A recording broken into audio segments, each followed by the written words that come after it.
मुघलांचा किल्लेदार, दिल्लीचा बादशाह औरंगजेबाचा लढाऊ किल्लेदार उदयभान राठोड यांच्यापासून तानाजी मालुसऱ्यानं गडाच्या पश्चिमेच्या बाजूनं यशवंत घोरपडे बंधूपासून द्रोणागिरीचा कडा तोडून छापा घालून आणि उदयवनात ठार मारून तानाजी मालुसरेंनी प्राण अर्पण केले गेले. त्यांच्या अद्भुत पराक्रमाची स्मारकशिला म्हणून महाराजांनी तानाजी मालुसरेंच्या स्मरणार्थी गेले 400 वर्षापूर्वी आपल्याला आठवण म्हणून या ठिकाणी महाराजांनी आठवण करून दिली गेली की गडातला गड गेला पण स्वराज्यातला 17 हत्तीमधला एक शिव गेला आणि माझा ताना सिंहासारखा सिंह लढला. अरे शुभा, माझ्या गडातला गड गेला पण माझा ताना सिंहासारखा सिंह लढला, तर कोंडाणा उर्फ सिंहगड गेला.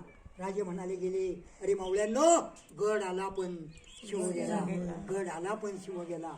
या ठिकाणी दुःख व्यक्त केलं. महाराजांना आज्ञा मिळाली, राजगडावरती संदेश कळाला आणि राजगडावरनं जिजाऊन म्हटलं गेलं, बाळ शुभाराजे, पहा माझा लाडका कोंढाणा सर झाला, तुम्ही जाऊ शकता आता गडाला. असं म्हणून ताना महाराज राजगडावरून आपल्या लाडक्या कृष्णगुडीला सजवली. त्याच मारून महाराज खोगीर घालून दिवसानं किरण फोडलं आणि महाराजांचं पहिलंच पाऊल कल्याण रंगावर पडलं. महाराजांना जाणवलं आपल्या स्वागतासाठी एकही मावळा दिसत नाही.